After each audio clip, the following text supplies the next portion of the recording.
All right, we're recording, man. Thank you for letting us in your gym and, showing us around and shit. This is honestly a really beautiful gym. And it's my dream to one day, as my skills progress, open up my own jiu-jitsu gym. This is primarily a Muay Thai gym, but you know what I mean? Like a martial arts gym where you can make it your own and feel it like it's like your temple, feel at peace here and shit. Yeah, you guys are lucky too with jiu-jitsu because all you need is a soft-ish floor and you're good to go. Yeah, Muay no Thai, bags. Yeah, I mean, I was when I was in San Francisco, I was talking to a couple of my good friends about opening an actual a gym with weights. We're gonna do personal training and run programs. And after the overhead, it was to fill a 900-foot space, it was $20 grand to get kettlebells, barbells, and all that shit. So it's jiu-jitsu, you just put a thing down, bro, and just fucking. Yeah, I know the mats can be expensive. I know these are really good. The Fuji mats are really good. Yeah, we went with Fuji. Zebra was $150. We got Fuji down to, it was $109 per mat. So. You contact them directly and try to do this whole. Better believe it, baby. Yeah, they got a website, www.fuji or whatever the hell. Yeah. So how did you go about I guess getting this spot and signing all the paperwork and doing all the stuff? Because you were telling me this is your first time doing something like this, and it looks like you got experience, Yeah, so our good friend John owns, it's called American Barbell Club, which this was his first location outside of his garage, I think. So there used to be walls here, so there was 3 sections, right? So he rented out this little section, filled it with equipment, it started growing. He rented out that section, started growing. He rented out this section, so he eventually had this whole place. They got so big and they wanted to expand and kind of show their appreciation to their members and get AC, which I'm kind of regretting we don't have AC here now, but he ended up moving. So he bought a building. He moved American Barbell Club to a building, and he was like, hey, Gainesville, for some reason, there's jiu-jitsu just like any town in America has jiu-jitsu everywhere. My fiance grew up in Laguna Niguel, and even her mom and dad know jiu-jitsu just from driving to, Safeway or whatever, or Whole Foods, and say, oh yeah, that's a jiu-jitsu gym. You do the karate stuff there or whatever. So they're everywhere, right? And he was like, there's no Muay Thai gym here, 0. He's like, there's a couple boxing gyms. But there's no place in Gainesville, and this is a college town, there's no place in Gainesville where you can do Muay Thai and Jiu-Jitsu in one place. And that's what people keep telling us, too. They keep coming in, they're like, yeah, man, I train Jiu-Jitsu here, I do boxing here. So they have 2 or 3 memberships. I go to the gym here, and we're the first place to have. So he identified that hole in Gainesville, which I don't know why he picked Gainesville to live, period. I wish there was some sort of beach that I could go to. That's something that I wish would happen. See, Brennan? He's first it was I'm going to get Brennan to come down here. We're going to open up a Muay Thai gym. And I was like, cool, let me help you. Cause a little bit about my background. I was a personal trainer for a while, and then I started managing personal trainers, and then I started managing facilities. I worked for this company, Equinox. And then I opened up an Equinox in San Francisco, and so I was used to the corporate stuff and wrangling people in and knowing okay, if you want to open a gym, you got to do this and that, and here's how you lead by example or get expectations out of people. So I was like, I'll consult for you guys. I'll help you with all that stuff. I'll do the SKUs and the drops and I'll whatever. But I was like, I'm not moving to Florida. I swear to God, I'm not moving to Florida. I fucking hate Florida. And he's like, yeah, whatever, that's fine. And then it started progressing a little bit, and I was like, all right, maybe I'll come down there for a couple weeks, but I'm not moving there, dude. Florida, fuck Florida. And then, dude, I'm telling you, and then I was like, all right, listen, I'll stay at your house for a month, right? And then I was like, I'll stay at your house for 2 months, okay? I'll help open up the gym, then I'll get it running with memberships, I'll do all the pre-sale, but then I'm out of here, bro. There's no way I'm moving to Florida. And then fast forward, I own a house here, and my fiance and I are living here full time, and it's all centered around here. This is the only reason. Yeah. So I believe in this place so much that I moved to Florida, and it's nothing to do with. It's the bugs. I'm going to be honest with you guys. If I see a cockroach, I'm going to scream. It's insane, and they're everywhere. They're insane. Do you feel like it's been, I guess, in a sense, worth it? even if all other parts of your life are different, as long as you have like this gym, then you're good. Yeah. So the opportunity to own the place that I live in, the opportunity to own a business with some of my best friends is something that I never imagined that I could possibly do. Like just monetary. I've like I said, I grew up in New Hampshire, but I lived in Boston, I lived in LA, I lived in San Francisco. A studio apartment in San Francisco with like 550 square feet, $650,000 to own. So my girlfriend, my girlfriend at the time, but my fiance, we're like looking for houses, and we're like, okay, so it's $1.2 million for a fixer-upper.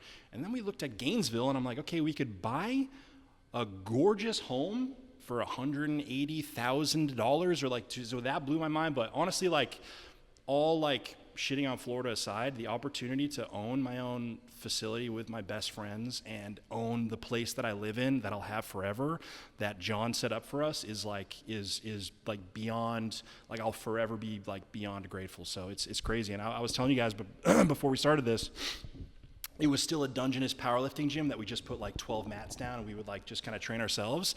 And I would just come here at nighttime. I knew the code.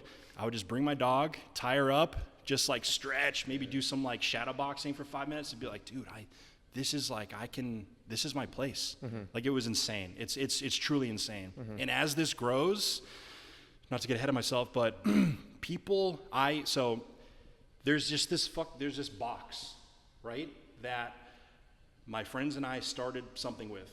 This is the box. This is the box, yeah. right? Yeah. This box with a door. We have mats down. People that I've never met are coming here to meet other people that they've never met, to just listen to what we have to say and practice it and get better and just like meld with people. It's crazy. I was talking to one of our members for 40 minutes about, he used to own a record shop in Gainesville in the 80s and 90s, and like, I would never know that dude. I would never know any of these people. Like, it's truly unbelievable. It's crazy. It seems like you're living the dream, man. You're like, I can't imagine that your home is too far away from this, and like, you have probably like a nice little short commute, and you get to come and train, and your friends live here. Like, best of all, bro, because like, if you come here to Gainesville and you don't know anyone, it's like a different story. There's probably less to do, but it's like, you got your passion, you got your hobby, and you got your job and your friends all in the same place, all in one building. And like, also it's like, well, how am I going to meet people? Well, this is how you're going to meet people. Yeah. Like, martial arts is such an amazing way to meet people, because like, all like the maybe like posturing or anything goes right out the window. You're just like, like man to man or man to woman, woman to woman. Here on the mats, like, we're all, I guess, in a sense, like equal. Even if like, something I've noticed about martial arts, like, even if someone's skill is like so much better than yours, they're here to help and teach and like carry on the knowledge, as opposed to like maybe in other kind of scenes or other kind of cultures, like, I'm better than you. You hang out with the people who suck. I hang out with the people who are better and cool. Mm-hmm. Whereas in martial arts, it's so different, because like, even if you're really good at Muay Thai, there's someone who will crush you.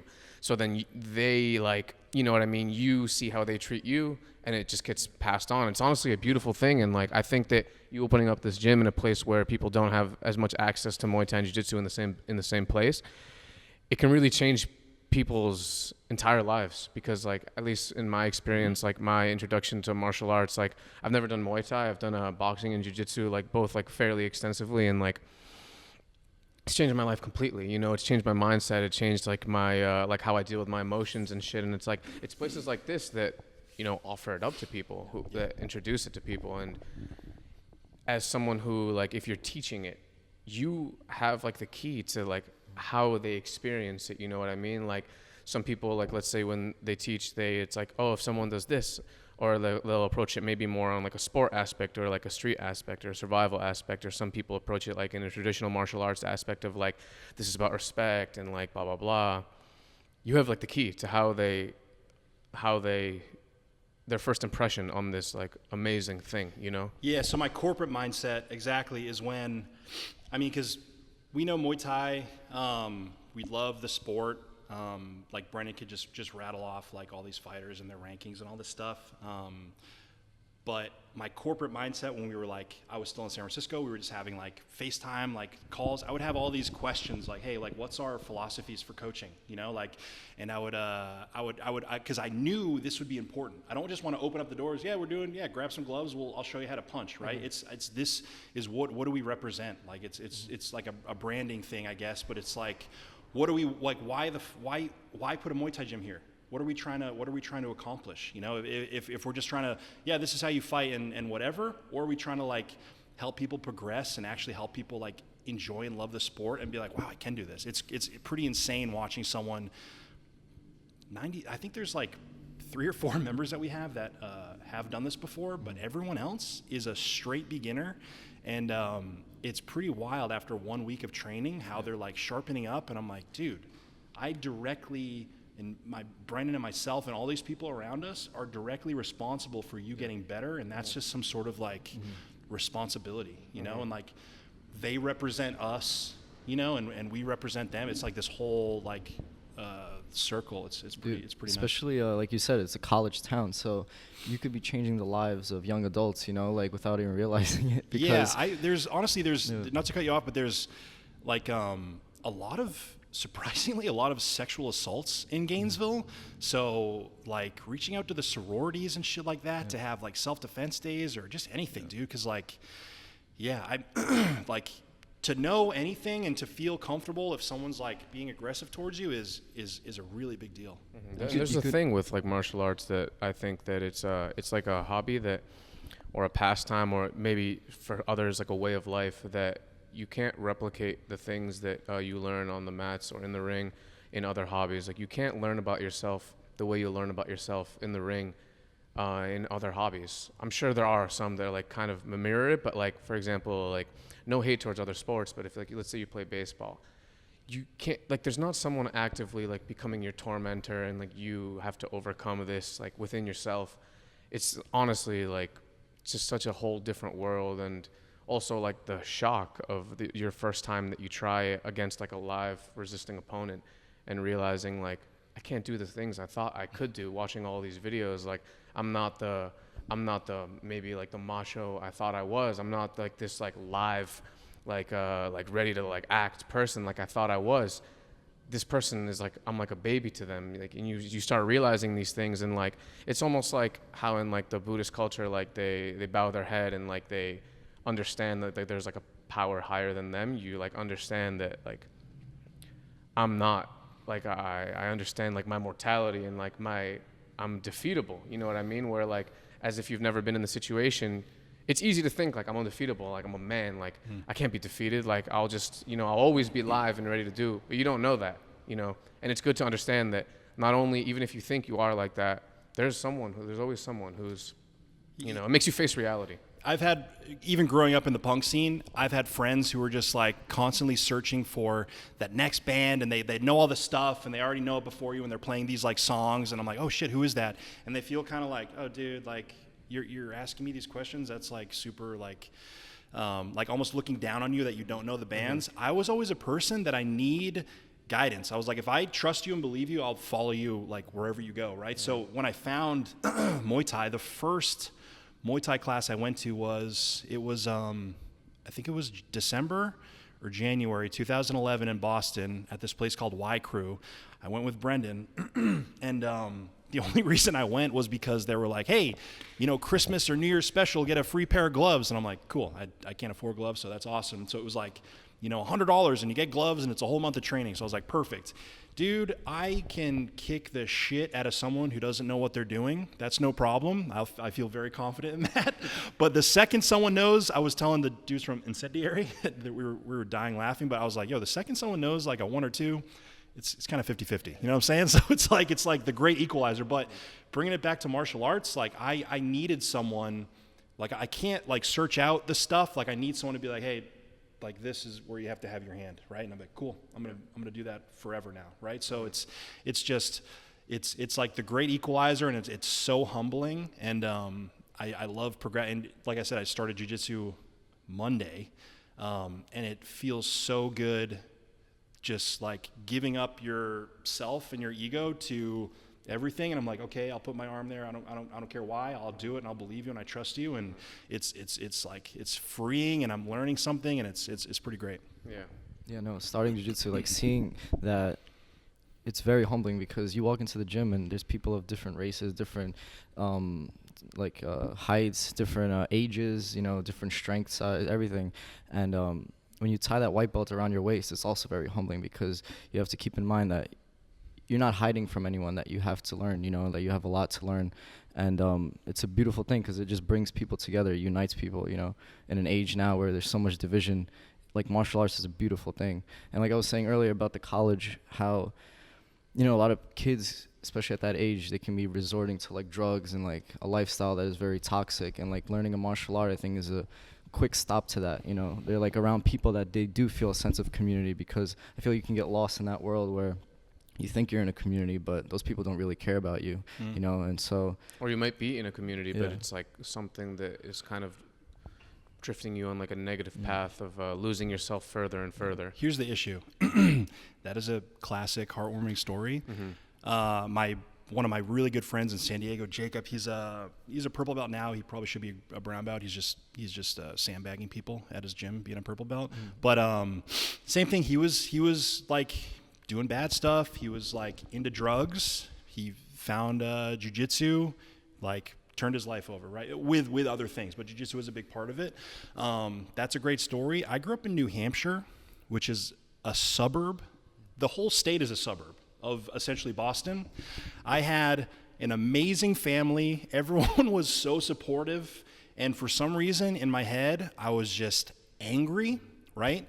I was getting into fights. I found people that I would bond with over just fist fighting and just throwing rocks and just fucking people up and like getting crazy. So it was like finding Muay Thai was for me, okay, cool. Now when I'm up against three people, it's like I'm using this tool for evil, you know, instead of good. And I'm like, awesome, I'm gonna be able to just kick this guy. And I remember the first fight, it was on New Year's Eve, and I think the guy's still alive, so I'll tell the story. But it was this dude and two of his friends and a couple of my friends, and he just said nothing or something, you know what I'm saying? Like nothing happened, and in a split second, it was just a melee, and people were getting stabbed. And I was like, okay. I was like squared up with the kid, and he was like way taller than me.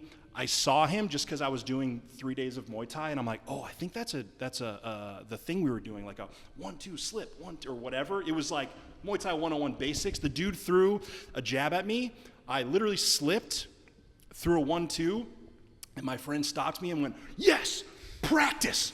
And I was like, huh, what? And the dude was swinging at me again. I was like, ah! And then someone took him out, but I have a scar on my head from my friend who was, he should be dead now, over a million times over, but he was high on cocaine beyond belief and just trashed. He probably shouldn't be walking, and he was just wielding a knife and just, you know, like you get a tattoo of a dagger that's like through the skin. Yeah. He swung it at the guy, or what he thought was the guy, and came around my head and just like dagger tattooed me, and I still have this crazy scar. But yeah, I went to Muay Thai because I'm like, dude, I'm gonna whoop ass. Like, this is gonna be fucking sick. But what I found that I didn't know was the side effect is the more Muay Thai classes I went to and the more I understood and my confidence was building, it was an inverse relationship. My confidence was building and I was feeling good about myself, and my like violent streak was going down, and I'm like, this is all just insecurity. And all I want to do is kill this guy because I'm insecure and I feel weird and I feel out of place and I don't feel like I belong. So I want to show my feelings physically towards this random guy that maybe I stole his bike and he wants it back. And I say, I'm actually just going to throw you in front of a train, or, you know what I'm saying? Like it's Muay Thai saved me in that way. So it wasn't like, I wasn't like going down a bad path of like drugs or whatever. It was like, it made me realize that my confidence was what was lacking. You know, like I had all the family, I had all the stuff. I never got into drugs. What was it? It was a sophomore year. I was house sitting my aunt's house, and my friend brought over like a 24 pack of Budweiser, and it was like hot. And I like cracked one open, just being like some like skinhead that was like, oh, I'm gonna drink and be a skinhead. And then I touched it to my lips, and I was just like, this is the worst tasting thing I've ever tasted in my life. And it's gonna take so many more to get drunk. I was like, I'm never doing this again. Like, why do people do this? It's so, to this day, people are like, why don't you drink? And I'm like, it's yucky. You think it tastes good, bro? Like, I guess if I had like a cocktail, like a Moscow Mule or something, like a daiquiri, I probably would have been a crazy alcoholic. But dude, thank God for that piece of shit Budweiser, because like that was gross, man. Well, it's like a common thing, right? The story that you just told us about how a lot of people will get into it and it'll have an inverse relationship, and you would think that it would be the opposite, because okay, now you know what you're doing way further. Now, if anything, you should be safer doing what you're already doing. Yeah. And it's like, I know so many people who like, they started it and it's calmed them down drastically. And I always wonder why, you know, like what is the deep psychological reasoning? Like we talked to Jordan, and like I talked to him on like a fairly constant basis, and like, you know, he has like a similar story. It's like helped him calm down so much. And it's just if some guy at the grocery store is like bumped into you and he's like, what are you doing? If before Muay Thai, I would have said, I'm going to show you what I'm doing, and I'm going to put your face in the frozen foods, and I'm going to get banned from Trader Joe's. You know what I'm saying? But if the dude bumps into me and he's like, fuck yourself, and I go, all right, like I've already proven myself time and time again, like just sparring or whatever, that I'm just like, this dude doesn't. I think you look at them as like, yo, I will teep kick you one time and you will go flying. So like, you're like a baby to me. So it's like when if a baby pukes on me, I'm gonna be like, poor thing. And now I walk away because I'm not gonna put it in a rear naked choke. Exactly. You know what I mean? Like, as opposed to like, if you don't know and you feel like that insecurity, like you said, it's like, it's like it's said like you're gauged by your opponents. So it's like, if your opponent is a fool and you know you could like render him unconscious in seconds, then why are you going to stoop to that level almost? You know what I mean? You know what you can do. You know that like you're going to leg kick this dude. He's going to go horizontal and just plop. Yeah. Why do that? You know, like why make this whole scene when you could just be like, you know, I'm just going to let this rock. It's just all fear too. My friend Eric was just like trying to nail it in my head. He was one of the proponents that made me move to Los Angeles from Boston, because it was just chaos in Boston. But he's like, you're just scared, dude. It's just fear. You're terrified. Right? If someone looks at me weird, I'll go, holy shit, I don't know what that guy knows. And I'll just like, just sneak up and just sucker him. I'm big, and like you would think I'd just be like, let's mano y mano. Fuck that. I'm big and I get tired. So I was telling one of my friends today, I was like, when I was fighting, I didn't try to up my fight IQ. I just upped my aggression IQ. And I'd be like, okay, that guy's talking to my friend kind of weird. I'm just going to sucker him real quick, and then the fight's over. Everything's good, right? So like I was like, fuck fighting fair. Like, I'm tired. I grew up in New Hampshire where everyone has a ball peen hammer or a pipe or some disgusting thing in a like a bully rag. Dude, everyone's tired. No one wants to fight. Let's bludgeon someone and then get the fuck out of here. So when I learn Muay Thai and I can't bring a hammer into a studio, right? And like I'm keeping my hands up and just getting blasted. You have what you have, and they have humbling, what they have. dude. Yeah, but it's just fear, and like I was just terrified. You know, someone would say something weird, I'd go, holy shit, I'm terrified, and I would just attack them. And isn't it crazy, like, when you learn these things, like, this always trips me out. Like, for example, in, like, let's just say boxing in particular, because it's, like, as opposed to Muay Thai or Jiu-Jitsu, boxing's it's, like, a more narrower scope. And you can fight someone who knows how to box, and they literally have what you have, which is two hands, but it's just through the acquisition of knowledge that has come through so many rounds that they'll just use it better than you. Yeah. Like, you could go against, like, a Sanchai, and he just has the 2 hands and 2 feet. Yeah. And he just knows what to do. Yeah. You know, and it's like, how does it feel like you have 30 hands and 30 feet, but we just have the same thing? And it's just through learning, like, the craziest shit to me is, like, it's like through learning an art that fucking works. Yeah. That's crazy to me. Like, I think of, like, jiu-jitsu, like, somewhere in, like, Japan and Brazil, these things have originated through so much time of, like, people around on like a mat, like, I think this would work. Maybe put the arm here, tweak it this way, do this. Or Muay Thai, like, you know, its history is immense.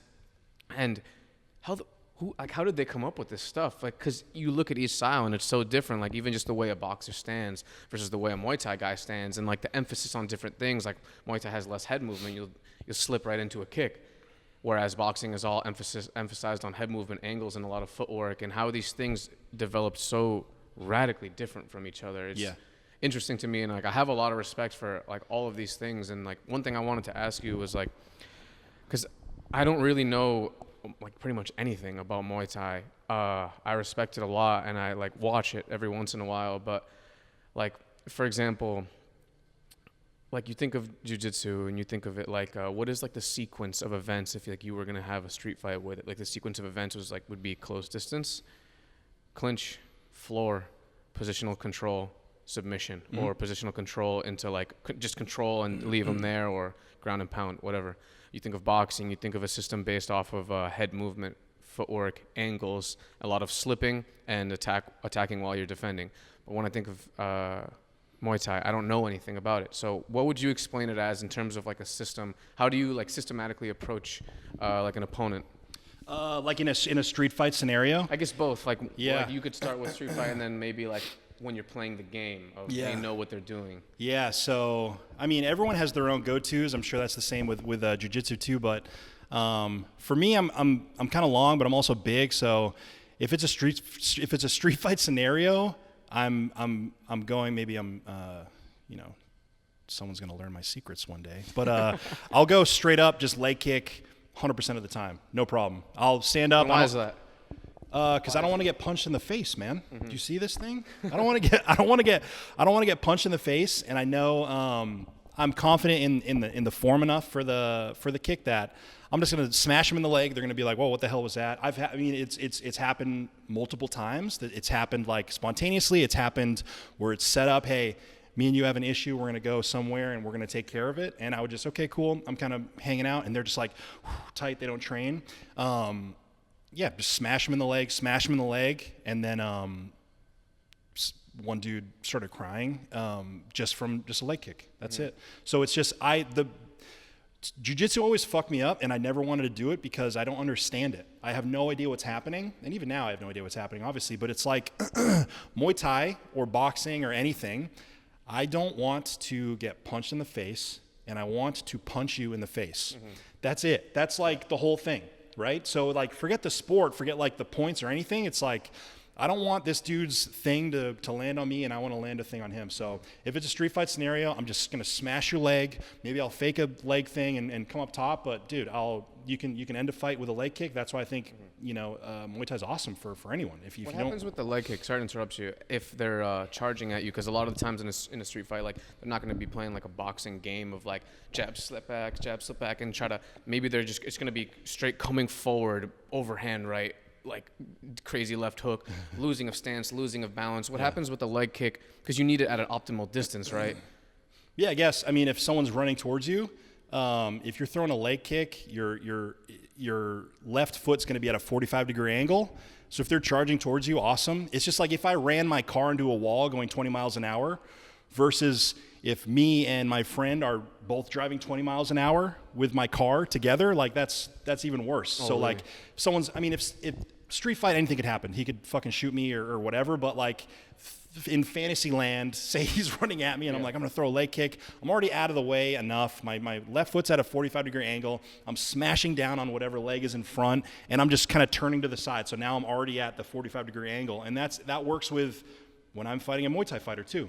Boom, and then I'm at an angle, they have to turn to me, right? So if it's a street fight, I'm going to boom right here, and they're probably going to have their back towards me, and then you can do whatever. But it's, leg kick. It's a piece of cake. Don't get punched in the face. And in terms of like going against someone when you're playing the game, when you're like, it's like a chess battle, and they know what they're doing, and they know your moves, they know you're going to leg kick, and they know how to check it. Yeah. How do you go about, what is your style of going about it? I just try to, we were training with Eddie Abasalo a little bit. And he was big into fakes, so I started using fakes a lot. So his big rule is like the fakes don't trick people, your fundamentals trick the person. So if your fundamentals are sharp, and they're like, okay, that guy's throwing a switch kick, that looks pretty good, and I do the same exact movement, like I'm going to throw a switch kick, but then I come over with a right hand, they thought a switch kick was coming. So like same with Sanchai, his tricks aren't the things working.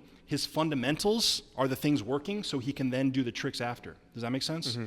So yeah, if I'm playing the game, it's just like I'm trying to stand up straight. I'm kind of like reading it. I'll do some teeps, kind of feel out. It's Muay Thai is pretty fun, and especially going to Thailand and seeing how they do it. It's like the first round is always like, I'm gonna see what this dude does when I kind of pop this out here. Then second round, a little more elevated.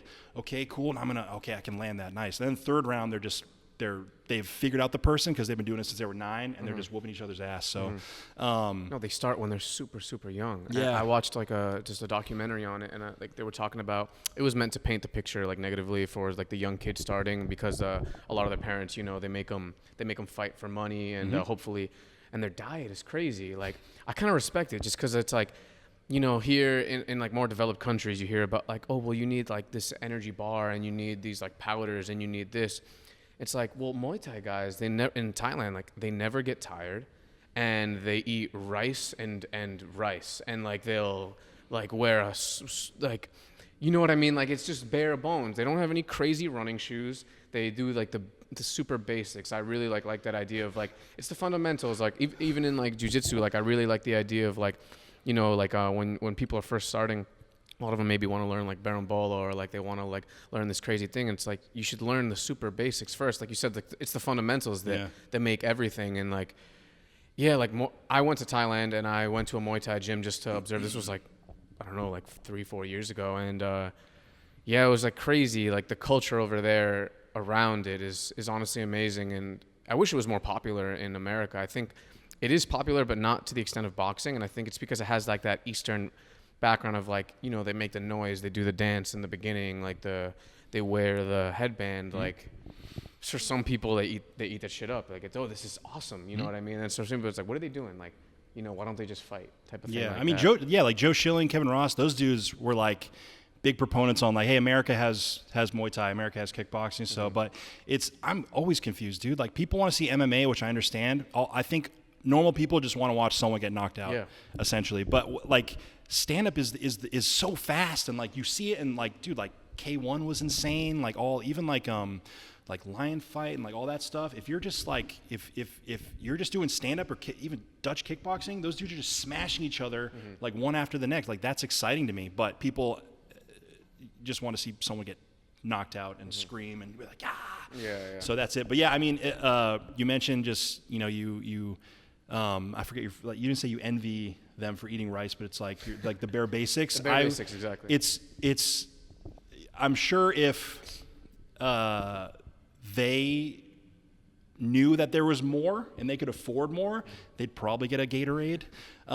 Same thing. My friend was into barefoot running. He got a book out of nowhere, and he was like, "Dude, I barefoot run. I eat chia seeds." And I'm like, "What's a chia seed?" This is in like 2006 or 7, and I was like, "Fuck." He's like, "Dude, these guys just eat chia seeds and go for like 20,000-mile runs." I was like, "Oh, dude, I'm getting chia seeds right now."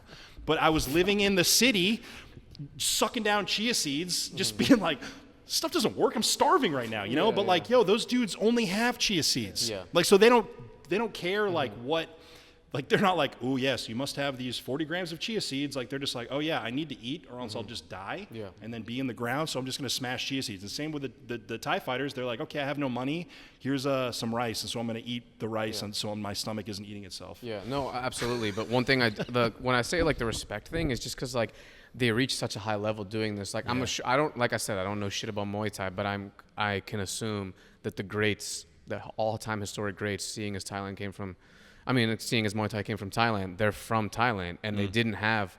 It's like now with boxing, all the fancy pad work and all the fancy, but the greats never did this stuff. The old school dudes, they had the heavy bag, they had the speed bag, and they had sparring. Yeah, and Ramon Dekkers was the first non-Thai to like beat the Thai in Thailand for the championship. So he was renowned as one of the greats because it was all Thais. Thais were doing it for centuries, and then Ramon Dekkers came over, and it's Muay Thai has its advantages, disadvantages. I felt safer when my coach was like, you have a fight, you should fight, and he dragged me to the dude who owned the gym in Thailand. We were training. I felt safer doing a fight in Thailand than I would in America, because I'm like, in America, someone's just going to try to knock my head off. In Thailand, it's like a respect for the sport, and I felt I was living in the culture, and I like understood, and I'm like, I have a respect for the sport. Like, this is a beautiful thing that two people are doing. So I felt safer in Thailand doing it than in America. But it's like, usually, like traditionally, boxing is lacking. Like hands are lacking in Muay Thai, but it's like the internet exists. So things are kind of catching up. And things are going to evolve crazy. Yeah, it's just a matter of time. I know like a lot of the Muay Thai dudes, they cross train with boxing. Of course, yeah. Like, it's funny. Like, so at the time, like when I went to Thailand, I was just boxing, no jiu-jitsu at all. And I went just with my family, and I went to like a few Muay Thai fights, and I went to a Muay Thai gym, and I was just watching, just observing, and I'm looking at them, and I had, like that, I guess like the pure boxer has almost like, at least like in the gyms that I was at, like no respect for these other martial arts, especially if they sound like, it all sounds like karate bullshit to you. And I would see like the way that they would stand, and I'm like, yo, I would fuck you up. Like that was my immediate thought. I'm like, you were like lacking here, you're lacking here, I will fuck you. You won't be able to move as quick. I'll like, run circles around you. Then as I just observed more, and when I got into jiu-jitsu, I started watching the UFC more, and it opened my mind to other martial arts as a possibility of working. And maybe in the past they didn't work as well, just because like, like these new fighting systems of really knowing what fighting is like 30 years old, 27 years old, like in terms of everything mixing together and mixing different disciplines. And like I started realizing like my mind was closed. And because of that, if I was to have like had a match with one of these dudes, I can't stand the way I stand. They would just kick my legs out from under me. It would take them 3 seconds. Yeah. So you asked about like my game plan. It's I don't even think about it anymore. It's just completely innate, and it's just the bell rings. You take an assessment, and it's exactly what you just said. It's like, okay, this dude's like has some crazy wide stance, or he's a boxer or something. So yeah, I'm just gonna maybe a leg kick, or maybe his arms are like kind of out here. Nice. I'll just sneak a teep in there, see what happens. And then you learn what works, what doesn't work, and then you kind of go from there. But yeah, it's all that assessment. It's super funny. I imagine this is, if I had a time machine, I wouldn't kill Hitler or whatever everyone says they'll do. He was not a good dude, but still, I would go to, I would just be in Orange County in like the 90s, just training with the Gracies when they're just, dude, rolling around to gyms and just smashing people. Imagine being some karate guy and being like, oh yeah, we do this thing called jiu-jitsu, and they're like, oh yeah, well, I'm a black belt in karate, and I'm gonna like let's do mano a mano. Yeah. And then you just get your face choked off. Yeah. Like, dude, that is insane. No, that's amazing. It's it's like the stuff. It's like it gets me so hyped. Like I was the other day, my friend who does zero martial arts, they're like skateboarders, graffiti writers, photographers.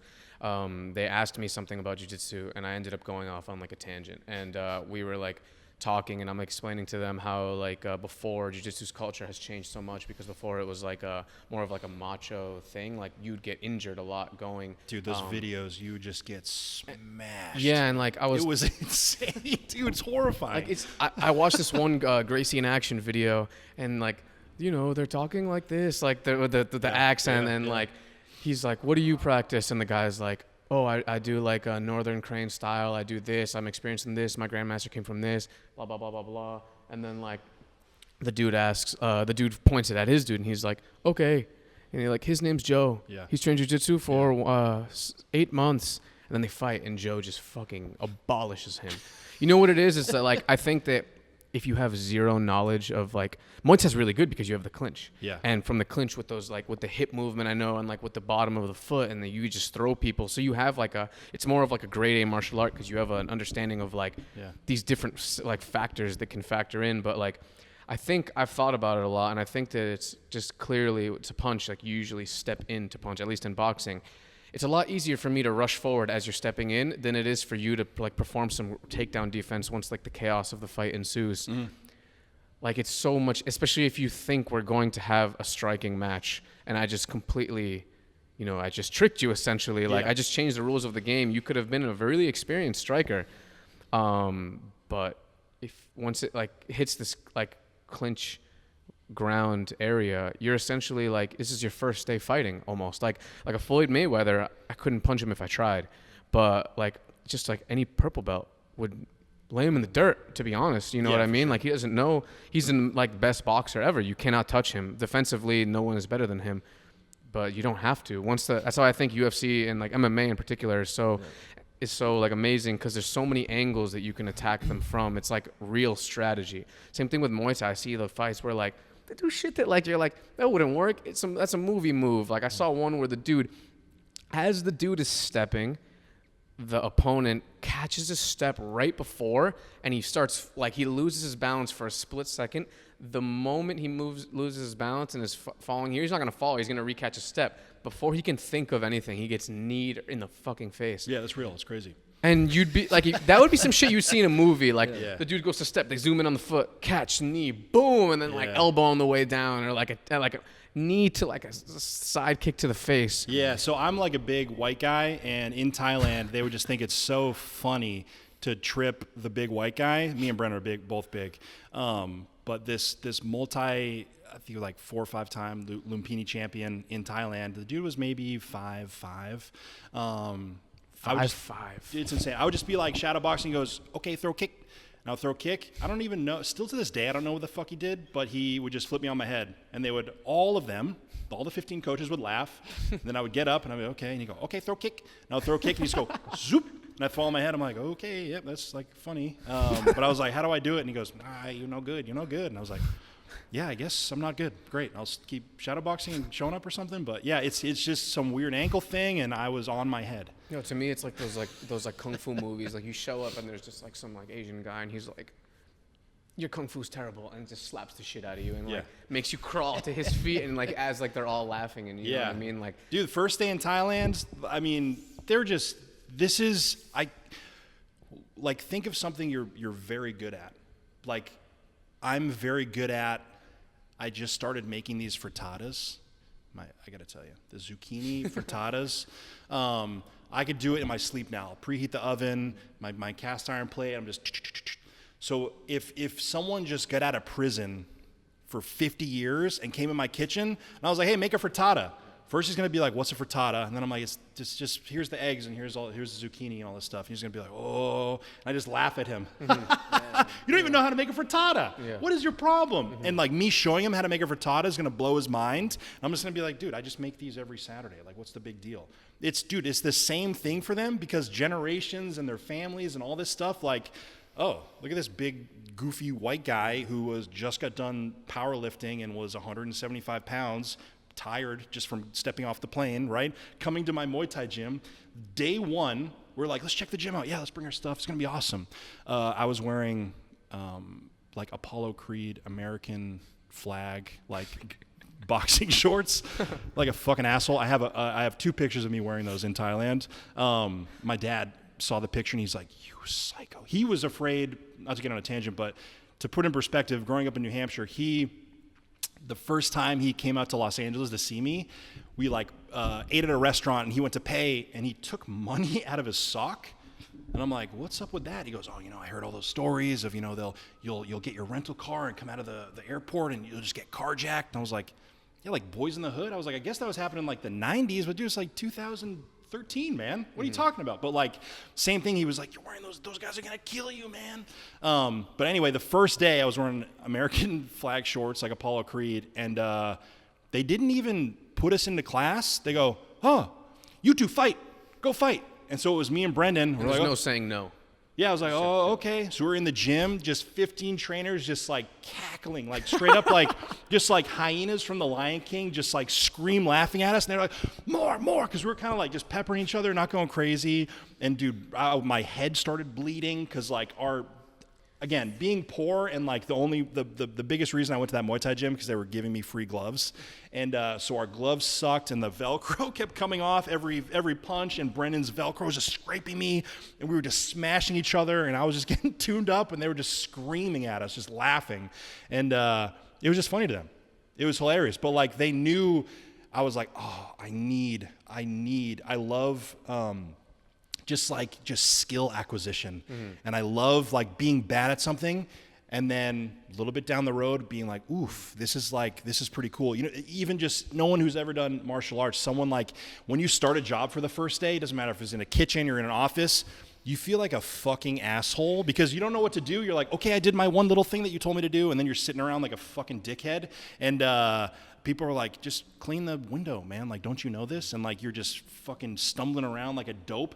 But dude, fast forward a week or 2 weeks from there, you're just the guy being like, hey, you didn't fill the napkins or whatever, you know? So like that skill acquisition, it was so exciting to me. So I would like go in day one, even a job or whatever, just suck shit, but want to get better. And then fast forward, I'd be like, ooh, I kind of know what I'm doing. Like, this is really fun. So when it comes to martial arts, it's a person versus a person. So when like you land something or you're not getting as hit or it's so cool. But that skill acquisition in Thailand, I was like, yep. And that's going back to, I always need someone to like, hey, this is what you have to do. I can't just learn on my own. Like, no, it's honestly like that skill acquisition you're talking about is like next level shit, man. Like, I can remember specific instances in boxing and jiu-jitsu where I feel like this dude is like the teacher, like in the most respectable way possible. Like that word, like the teacher. Like I feel like it's something so crazy. Like one of my first times sparring and boxing, this dude like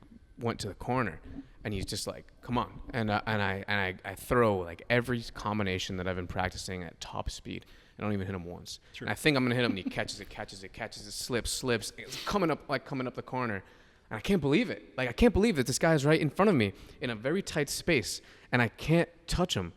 And I just think like, you are the teacher. Like, this is insane. Or one time I went to an open mat, and I went to do a single leg on someone, and I got the single leg, and he sumigaeshi'd me and just flips me over, and I just go, boom, bang, my feet just plop on the floor, and I like have somewhat of an idea of what he just did. Like, I know I just did a front flip in the air, and I'm like, yo, that is the craziest move ever. And I plopped, and he just goes, and he follows the momentum, and he ends up on top, and I couldn't believe it. You know what I mean? And I'm like, these are things that need to be learned, and these are things that like these people like. This is crazy. You know what I mean? Why did you you just went to Thailand strictly for training? Yeah, I'm an idiot, and I loved it. We trained at the place was called Y Crew. Phenomenal. Those two coaches were unbelievable. One of the coaches in North Carolina, I think Nick, the other coach, he's still in Boston, but they were truly amazing and super welcoming. And Nick was kind of like a punk dude it was in Allston, which is like like the college part of Boston. So like just scrappy. I think Nick lived there for a long time. And he kind of like recognized us and like kind of knew the people we were hanging out with. And so it was like really funny to him to have us like step into his domain and be like, you guys are finally learning how to fight now, huh? And like kind of like goofing with us. He's a phenomenal dude. But I trained for 2 weeks, loved it. I was getting beat up every day, but I honestly loved it. I was like, this is so cool. This guy's telling me a thing, and I'm like, I'm understanding it in the movement. And our friend Mikey at the time was like, I'm going to train in Thailand because he already been before. And I was like, cool, let's do it. I had a moving, this is so New Hampshire of me, but I had a moving to California jar that I just like put like money in, dude, straight is an actual jar. That I would put money in, and I was like, fuck it, dude, I'm going to go to Thailand. I knew nothing, so that's why I showed up, and when me and Brennan were just fist fighting day one, they were just laughing. They're like, these idiots, what the hell? These guys don't know anything. But And you had already been training Muay Thai? No. Oh, so you just went there with no previous training? I had by the time I boarded my flight, I maybe had 4 weeks of Muay Thai training. Oh, wow. I never boxed before. I was just some piece of shit who would just sucker a guy or like get in a scrap and like and do then whatever. 5 weeks later, you find yourself like in Thailand with a guy saying throw kick. Yeah, the scariest part was when we got dropped off the airport. First of all, we flew Air China, and we were starving, and we had a layover in somewhere, Bangkok or something, and the vending machine only had, there were like chip bags, like Lay's potato chips. It was only chicken feet and Coca-Cola, but we didn't have any money. Like, we only had American money, which doesn't go far there or any different country. And we had dude, we still make jokes of it today. It was just the biggest culture shock from a guy growing up in New Hampshire to moving to Boston, which was only 45 minutes, 50 minutes away. And just like I'm talking, sometimes ketchup was spicy to me. Do you understand what I'm saying? Mm-hmm. Like Cholula would make me sweat and hiccup, right? So like culturally, I was an idiot. I remember, this is kind of weird, but my friends and I were making like a stir fry, and I picked up a can of water chestnuts, and it blew their mind. They were like, dude, you are so cultured. Ever since you moved to Boston, your culture is like, water chestnuts. It was 59 cents, right? Mm-hmm. But so anyway, we get on the flight, and they were like, okay, here's dinner. It's beef noodle. And we go, okay, cool. And then we wake up, and they go, here's lunch. Is beef noodle? We're like, oh, okay. And they're like, okay, breakfast. We're almost in Thailand. Here's beef noodle. And we're like, dude, this is not a cheeseburger, and like this is blowing my mind right now. So we landed in Thailand. The scariest part was the whole plane unloads. We have our bags, and like our friend's like, dude, a cab ride should be $30. No more. And I'm like, okay. And so we're like, hey, no, $30 for this cab ride. And laughing. People, just the Thai taxi drivers laughing at us. Just laughing at us, and we're like, what? And then they're like, no, I this amount of money. And I was like, holy shit, I'm yelling at this dude, and like, I just got to get there, man. We were like freaked out. Like it was a different smell. Like the air was different. We were like, just, yeah, whatever. Just get us there. We paid like $70, and our friend was like, you guys got hosed. But dude, yeah. And then the next night, just like going and getting beat up, it was crazy. But yeah, I had no experience. I was just like completely new to everything. I barely knew how to like stay in a stance, and I just found myself in Thailand 4 weeks later. It was how has your life changed from New Hampshire and Boston, and like I was telling you, I used to see you at Anchors Up and like Drumming for Rude Awakening, and like those things were really impactful to me as I was growing up more and more, like just seeing the Bound by Chains videos and like all these things. And like, how's your life changed from then? I'm assuming with like minimal martial arts training to now, where it seems like not even seems, it's all encompassing on your life. And you talk about how Muay Thai has decreased the level of violence outside, and all of these changes from this place where ball peen hammer this and bludgeon that to this every day, all day.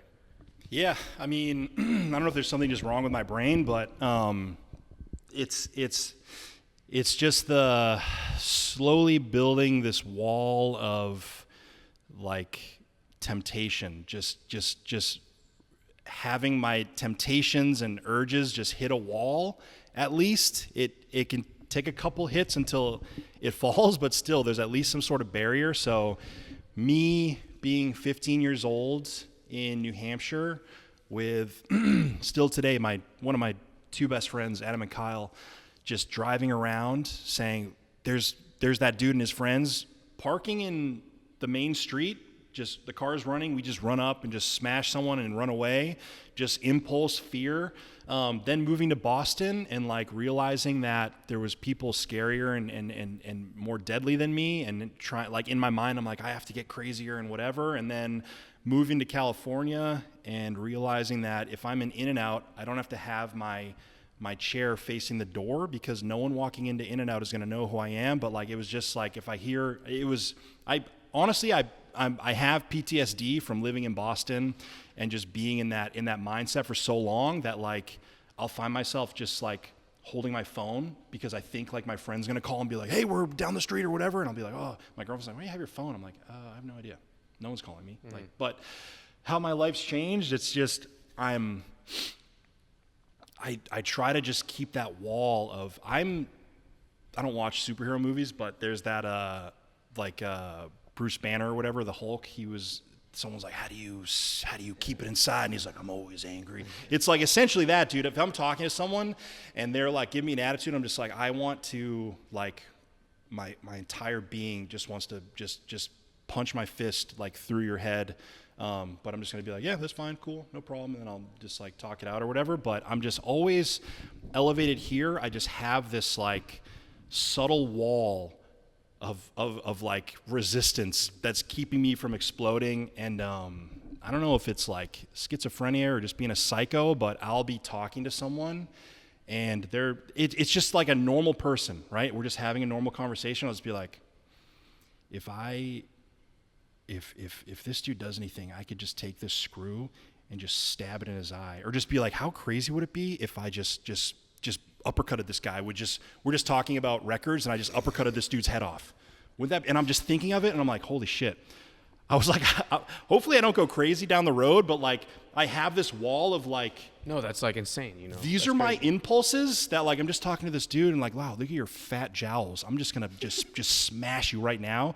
I don't know if this is answering any of your questions. I'm just trying to like give you an insight of like what I'm doing. Dude, I'm like just talking to people and being like, yeah, 100%. I'm like, dude, I will just turn around and come with the craziest world star hip hop like haymaker, but it's just this wall of like impulse.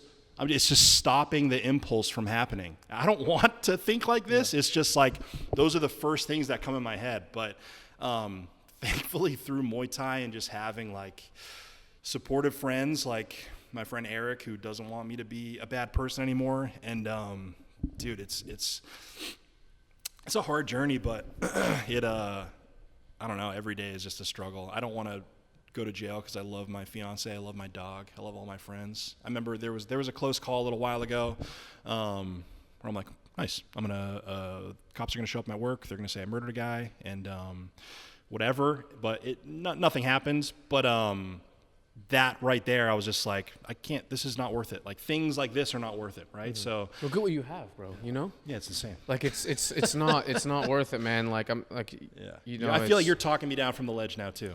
No, not even. But it's like, not worth it, man. You I know. You know what I mean? Like I'm looking at this, man, and it's like, yeah, you have everything, dude, and it's like pretty remarkable. Yeah, it's just a dream. Like if I had this, I hope to one day be able to like make something like this, and like it's cool because like, you know, hearing what you just said, like all I envisioned with what you just said about like seeing some guy and like, look at this guy's, what if I uppercutted him, is like me getting it out of the car and like you thinking like, look at him, like maybe I kick right through and then he lifts his front leg to avoid it since he knows I do Muay Thai, but I hit the second leg and he goes right flying and his frail body just plops on the floor. You know what I mean? Very it's poetic. Like, it's like it's like this thing that is like, it's like ironic. This thing that is like teaching you how to do these things even worse. My friend Larry put it. He's like, because I was like, you're doing really good. He's like, he was progressing in his career and he was doing awesome.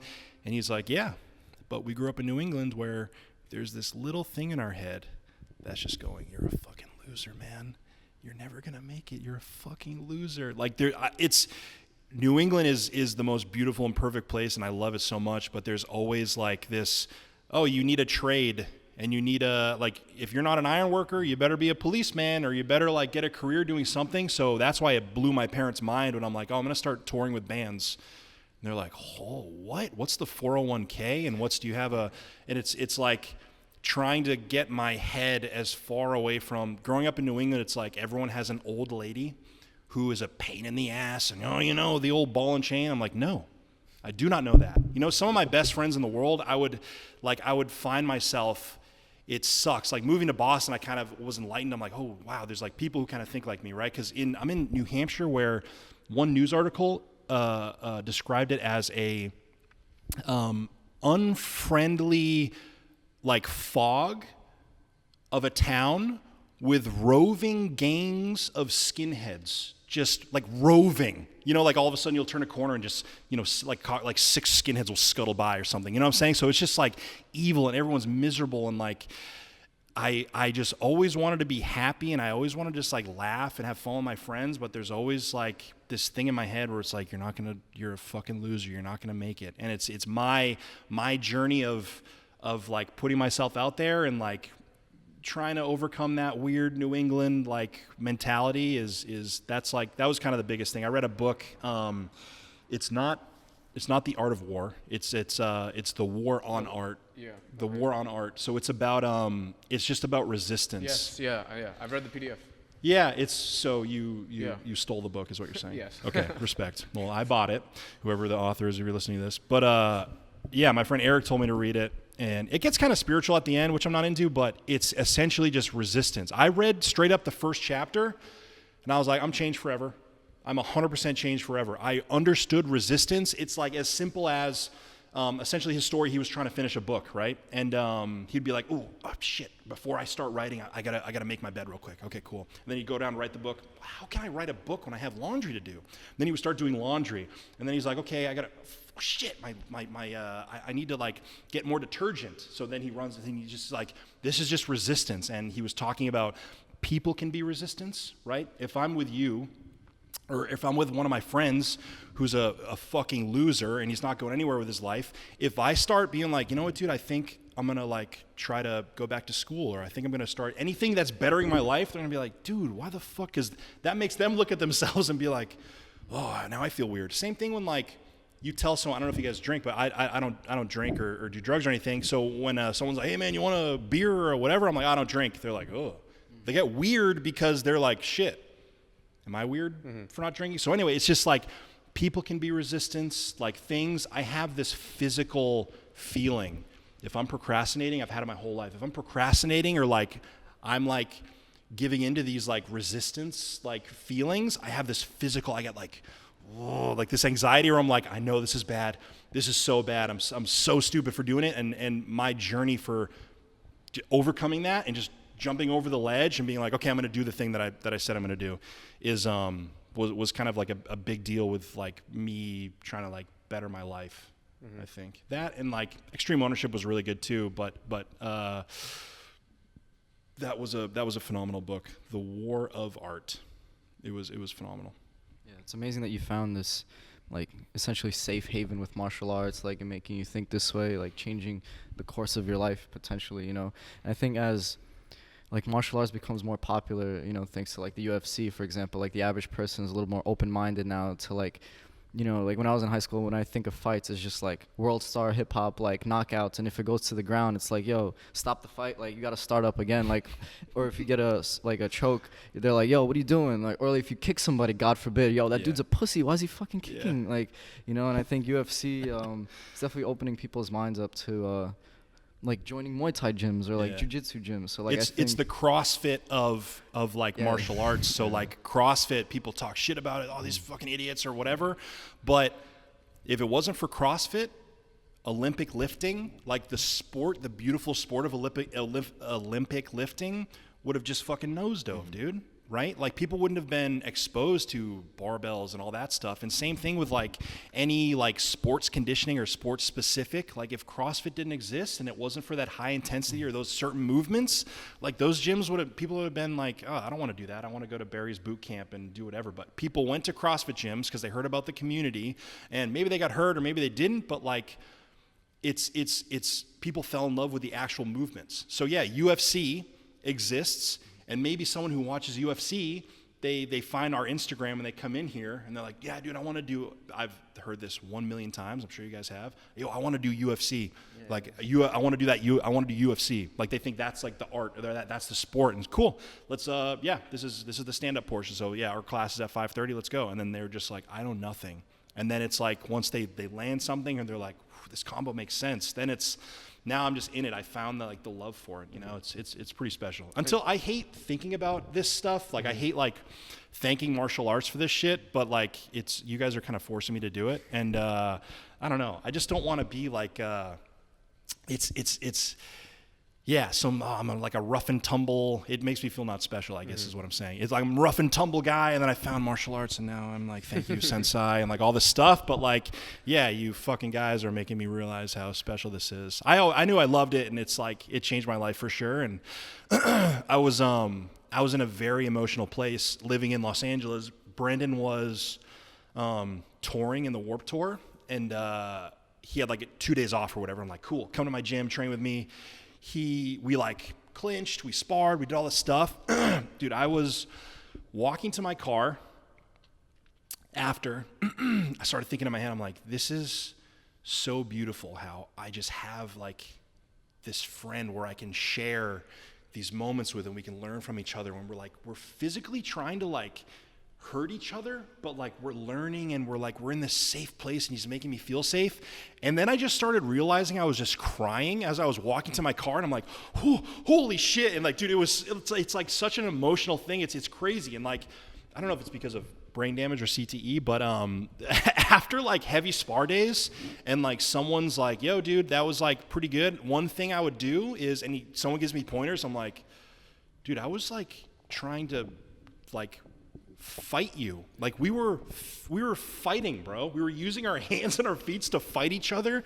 And now like out of the kindness of your heart, you're like praising me and giving me these pointers. I'm like, dude, sometimes after like a heavy sparring day, I get so emotional because I'm like, dude, this is so beautiful. Like, what the fuck is wrong with me? And like, people are like, that was awesome, man. I think next time you can, I'm like, oh, you're so nice. Shut the fuck up. Like, this is too nice. Same thing when I watch movies. If a dog dies, that's pretty fucked up. But kindness, acceptance and kindness, holy shit. That is like truly unbelievable. If like, I don't know what other emotions that people really like resonate with or what like gets to them, but dude, kindness. There's a movie Uncle Frank that came out 2019. Have you guys seen it? No. It's just about like this family from the South. One of their uncles, who you find out is gay, he like moved to New York City as a professor, and then he goes back for his father's funeral, who like never accepted him, and like it's pretty brutal, but it's hilarious. It's a comedy. But anyway, like all this stuff happens, and then he comes back. Uncle Frank comes back, and goes to his brother, who like didn't know he was gay, and he like. This is after they learn he's gay, and they're like, whoa, this is like 1970s in the South, right? So he walks up to his brother, and I'm like, oh, this is going to be like some crazy thing. And his brother stops him and goes, 2 words, no problem. And I was just like, oh, dude. I was like sitting there with like my dog and my fiance, and I'm like, oh, fuck. And it's just like that kindness and acceptance. I think it's like, not to get like too personal. Again, probably someone who hates me is going to learn all my faults. But like this feeling, this New England feeling that Larry was like trying to tell me about, and that I acknowledge, it's just like I don't deserve like certain things. Does that make sense? From growing up, like I don't deserve people like being nice to me, and like, dude, I've done so many terrible and mean and just evil things just out of just hatred and fear to people, that I don't deserve like this acceptance that maybe someone is showing me. So yeah, like any like acceptance or like kindness, kills me. Someone could like, I could watch Rambo and the main guy could die or whatever, but if I watch Rambo and someone's nice and accepts Rambo, I'll sob right there. Well, today it was like all that is nuts, man, and like today was the first. It's kind of cool how we're doing this today, because today was the first class, right? The first actual class. No, today was this is the ending of our first week. So we started Monday, full schedule, but today is very significant because today marks the official end of our first week being open. Mm-hmm. Yeah. Well, I think it's going to go amazing for you, because you and all your friends seems like putting everything you have into this, and the space looks amazing. Like your passion behind it is strong. Like I feel a lot of strength and vigor behind what you're saying, and like I know you believe in this shit, and I know you came here for this reason, and I know a lot of your friends did too. So like, I want to thank you for speaking on the show and like showing us your gym and just like sharing who you are and just being open with us. So thank you. Get to the music stuff. Bro. Thank you so much. You want to talk about music? There's another episode here, baby. Let's do another episode then. Yeah, for sure. But yeah, man, thank you so much. I know you have it's 2 right now. So okay, cool. Yeah, awesome. Thank you, man. Dude, thank you so real. much, man. I really enjoyed it. Yeah. It's very enjoyable, thank bro. you. Anyone listening to this, if you're in the Florida area, man, fucking don't hesitate. Like, 100% go change. change where I would train if I lived Go change here. your fucking life. This place is no joke. Yeah. Like, learn some real shit with some real dudes. So, yeah, 100%, man. Thank you, man. Appreciate it. Peace. Thank you, guys.